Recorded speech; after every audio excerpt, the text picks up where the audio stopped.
ఓ భరతవంశీయుడా అర్జున,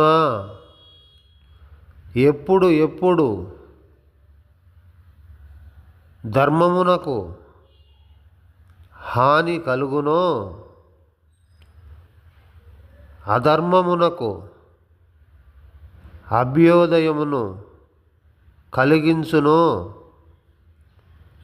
అప్పుడు నేను అవతరింతును.